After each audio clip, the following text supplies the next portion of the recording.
wewe Rigathi Gachagua unasema ati unataka mawakili wakuwe mbungeni, unataka professional wakuwe mbungeni. Nataka nikuelezee tukiwa hapa mlima hapa Mbere North, sisi tumesoma sawa sawa.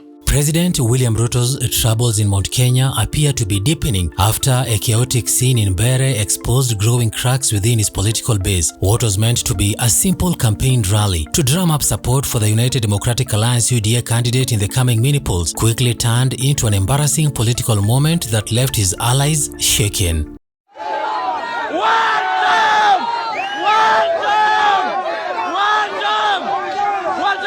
The event, organized and led by one of Ruto's cabinet secretaries from the Mount Kenya region, was supposed to show unity and strength ahead of the by-election. Instead, it turned into a nightmare for the ruling party. The rally, which stretched into the night, saw an angry crowd shouting, "Wantam" and "Ruto must go," leaving the organizers in disbelief.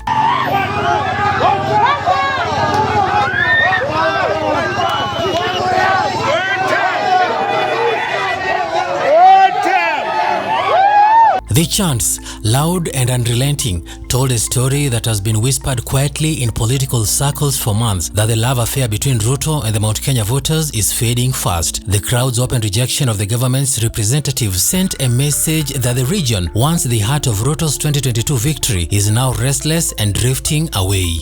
Ati hii kiti si ya Ruto.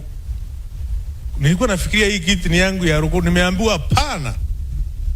Hii kiti ni ya jamii ya Mbere na jamii ya Embu County.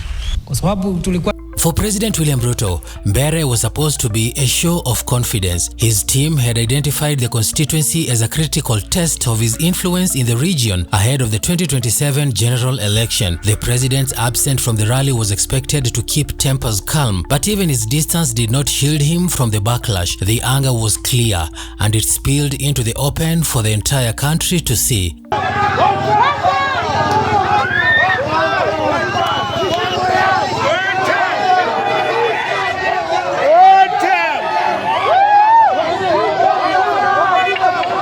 The CS sent to campaign for the UDA candidate found himself in an impossible situation. What began as a routine political address quickly turned chaotic. The more he tried to convince the crowd of Ruto's commitment to the region, the louder the heckling became. Within minutes, security officers had to step in as the CS convoy was surrounded by furious locals. The chants of Wantam filled the air as he made a hurried exit.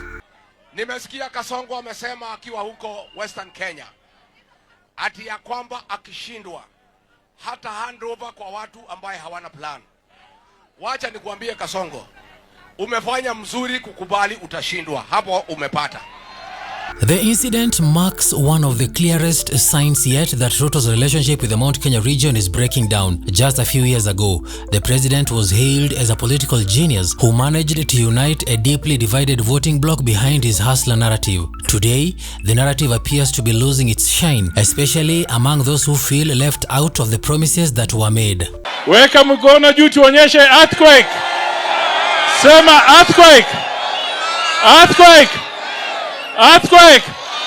Locals in Mbere and across Mount Kenya have been complaining about rising living costs, unfulfilled pledges, and what they describe as government arrogance. The political handshake between Ruto and former Deputy President Rigathi Gachagua was supposed to cement unity, but their fallout seems to have left deep scars. Many of Gachagua's loyal supporters now view Ruto as a betrayer, accusing him of sidelining the man who delivered the mountain vote in 2022. Beleni, William Ruto hatakuwa kwa ballot.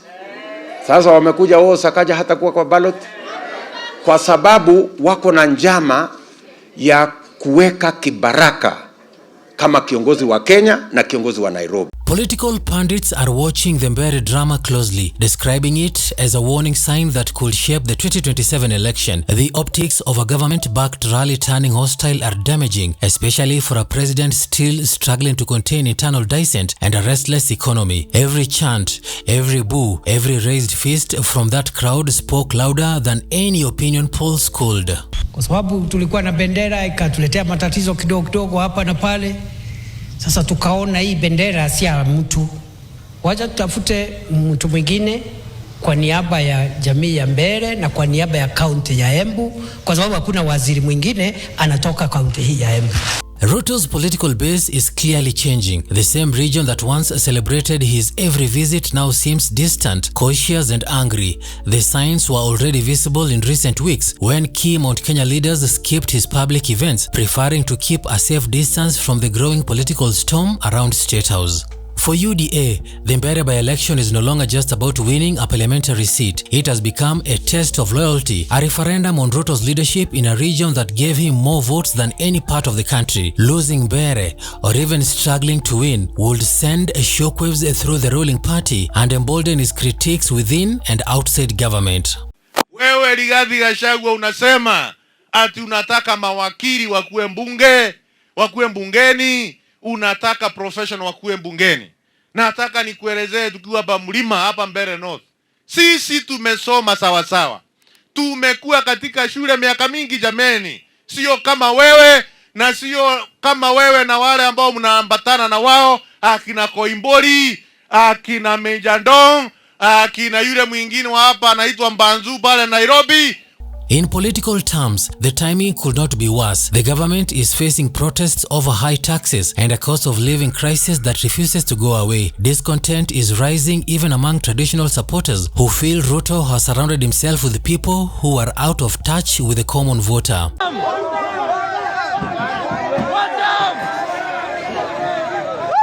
What happened in Mbere is likely to ignite fresh debate within the ruling party about strategy and survival. It is no longer a question on whether Mount Kenya is slipping away. It's a question on how fast. The image of an angry crowd turning on one of Ruto's own cabinet secretaries will not be forgotten anytime soon.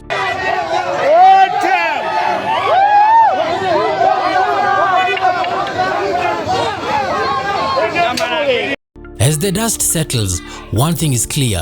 Ruto's political honeymoon with the mountain is over. The same voters who lifted him to power are now sending a warning that cannot be ignored. Whether he listens or not could determine not just the outcome of the Mbere mini polls, but the future of his presidency itself. Haiwezi kuwa role model.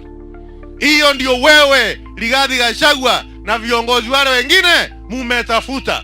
Lakini watu wa Mbere North wamesema kwa kauli moja, tarehe 27 mwezi huu wataamuka mapema so that you can be taught a lesson. Ya kwamba sisi tunajua ile ambayo tunataka. Ya kwamba sisi tunajua ile ambayo tunataka kama watu ya Mbere North, kama watu ya mlima. Na tunataka maendeleo.